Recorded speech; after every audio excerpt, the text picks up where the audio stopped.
8th of September 1999, Ruakaka, and the sickening sight of Toby Aldridge falling from Raven Chief.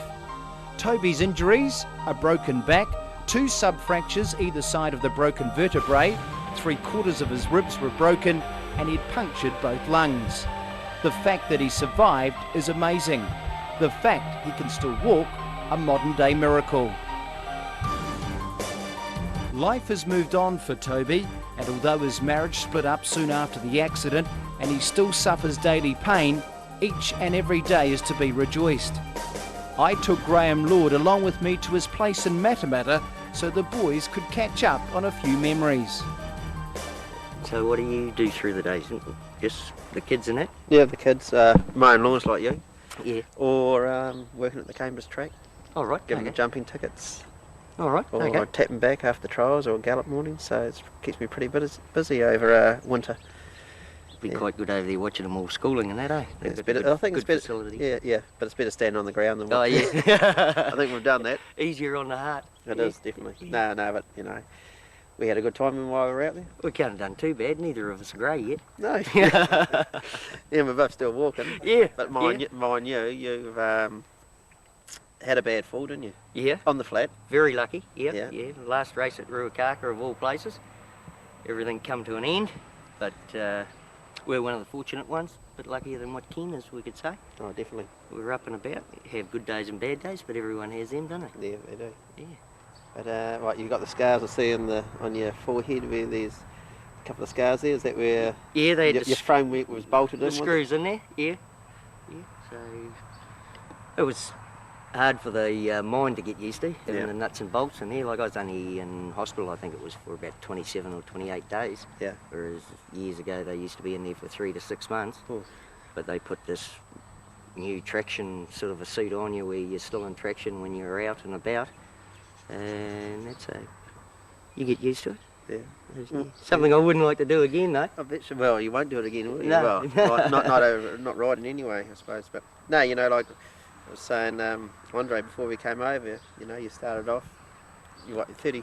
What were you? 30 32.5 kilos when I you first started riding. Yeah. And I was about 40 kilos. Yeah. And here we both are. Ended up riding over fences. Yeah. Yeah. But no, we fought out a few finishes. It's a hard case part was my last 7 or 8 years where I come back riding on the flat and used to be dieting and wasting all the time, you know, 7 days a week. And then now it's taken until now to get back to the same weight I was the day I went to the races. I've been down to 49 kilos. Oh. Just with the pain and all that, you can't eat. And so, yeah. Yeah, You should get one of them suits on when you're riding, eh? Just to put on when you get home so you can't eat. Oh, I should have done. Yeah. But no, like you when you first started riding, you had a big stone saddle just to ride Yeah, 47. wasn't it? 18-pound saddle, shock vests and all them on, yeah. I can remember, I think it was probably 2 or 3 years after I started riding, 2 years later I rode a 2-year-old in the weight for age down at Wellington. Judina had 42.5 kilos, so I got to ride it in a 7-pound saddle. I was excited as hell. Well, this year would have been. First time out of an 18-pound saddle. Yeah, and as what were you, 17 or 18-year-old kid, you rode Dandelief? Yeah, How old were you? 16. 16, that's right, in 78. Yes, 12 months to the day from when I got my licence. 200 metres left to go. R1 takes the lead in the Melbourne Cup. R1 is clear from Karoo. They're followed by Boldness and finishing well down to Lever. R1 in front from Boldness, close to home. R1 in front. R1 in front, close to home. He'll win. R1 from Dandelief. Had circumstances to it that were just lucky for me to get on him. You know, David Worthington, I think it was, Yes, used to that's ride him, and he wouldn't come up to ride him at Taronga in the Bay of Plenty Cup. Wakatani Cup. So I rode him because he only had a lightish weight and got beaten in the nose by Big Gamble, who I went on and won the Wellington Cup on. Yeah, 2 good horses to you. Yeah. And so from there, yeah, managed to keep the ride and that to go to Melbourne, which, like as a young fella, you get thinking, oh no, it won't happen, you know, something's going to go wrong, you won't get there, but we did, yeah. Yeah, and you ran second to Arawan and Harry White. Yeah, yeah. Another few strides, I think you would have won it. Yeah, well, he sort of come from behind me, but he had a quicker acceleration Yep. at the time, and he sort of kicked a couple of lengths clear on us at the tower, and We're hauling him back quick, but You were? not quick enough. No. And then you went on the next year to win the Wellington Cup on Big Gamble. Yeah. Another big horse. Yeah, yeah. So for a young fellow staying races like that, you don't usually win the staying races in your first couple of years. No. So we're very fortunate there. And like Harry White, he ended up winning 4 cups. You'd have thought he'd let me have that. No, one, that eh? definitely. How many hours does it take you to do your lawns? 3.5. Is that top speed? Yeah. Yeah, that's going good. That's with no hold up. Toby Aldridge rode 401 winners altogether in New Zealand, plus many, many more in Macau, where he rode for 4 years. He first rode over the fences in 1982, with his remarkable double weekend coming in 1989. You're one of the few that won the double on the same weekend. Yeah, it was a magic weekend. But yeah, it would be the biggest thrill of my riding days, I think, especially the Northern Steeples, as you know. It's one mean race, isn't it? You know, it's so far and you've got to get so many things right on the journey. I think the only sort of mishap I had was when you fell off in front of me. At least you missed me. Yeah, yeah. But, you know, I think it is one of New Zealand's greatest spectacles. Well, not just New Zealand, I think around the world, you know, with the Ellerslie Hill and all that. Yep. It's a beautiful fences to jump, but as you know, there's a variety of them there as well. Yep. The other thing too is, even though it's like 4 miles, 6,400 metres, it's happened so quick, doesn't it? Oh yeah. You know, you think 3 times over the hill, oh yeah, this is a long race, maybe for Keith Hobb, the commentator, but for us out there, it was used to go pretty quick. Yeah, yeah, but it's definitely one for fitness. You don't get there sitting on your backside, so to speak. No. Yeah, it's a stamina for horse and jockey. A lot of work goes into it by the trainers and by everyone.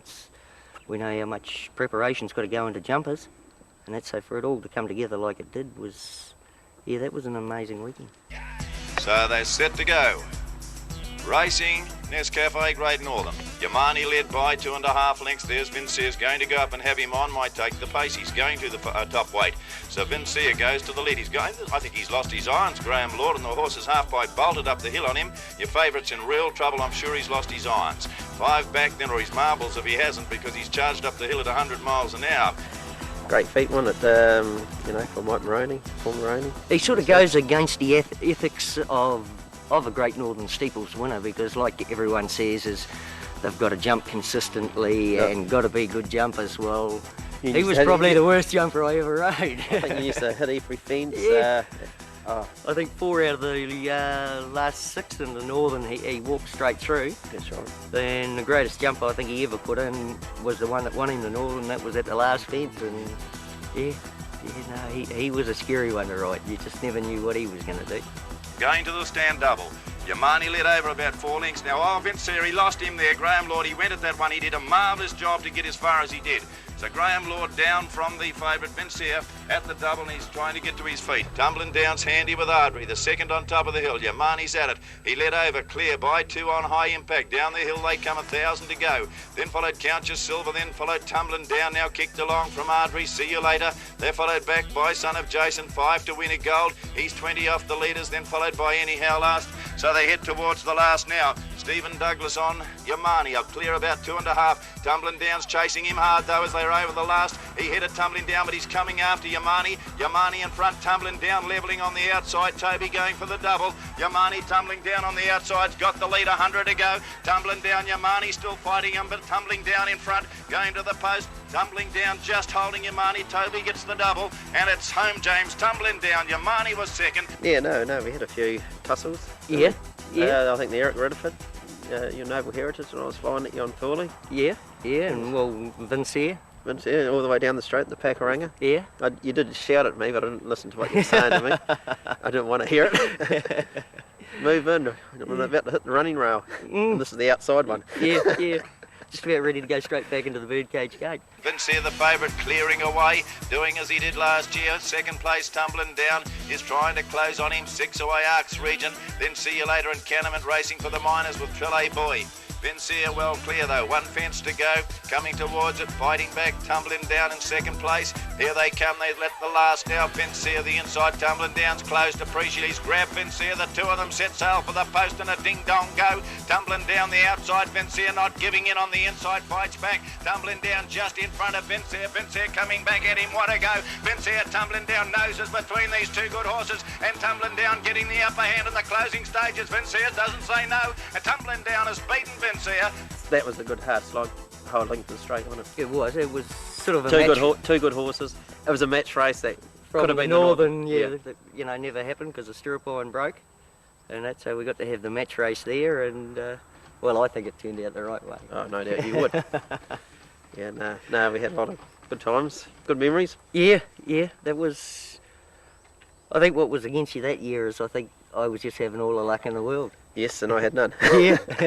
Yeah, someone's got to run second, I suppose. Or but it was about 3 seasons there. We were very competitive. Oh yeah. I think there were some great horses going around at that time.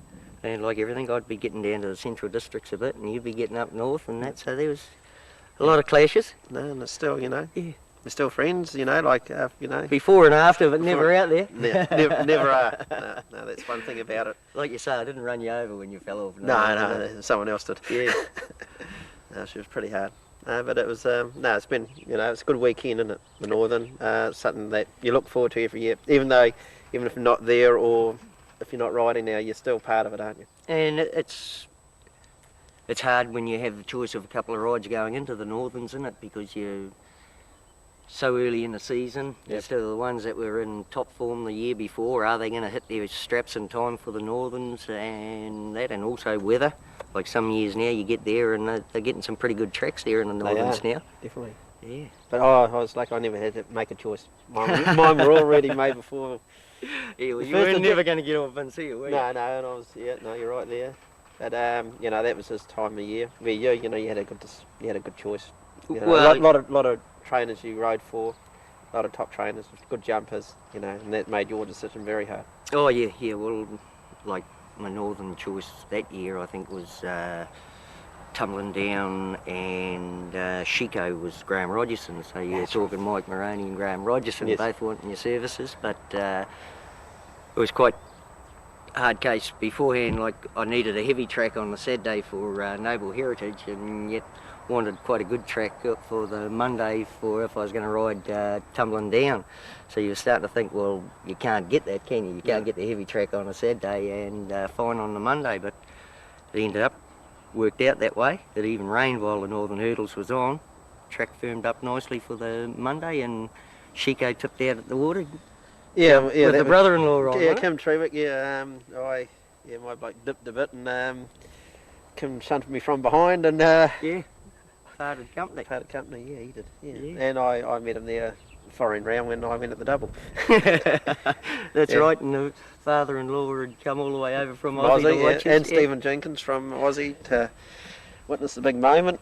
Yeah. So yeah, Both of you walked back in. we walked back in. We didn't talk either.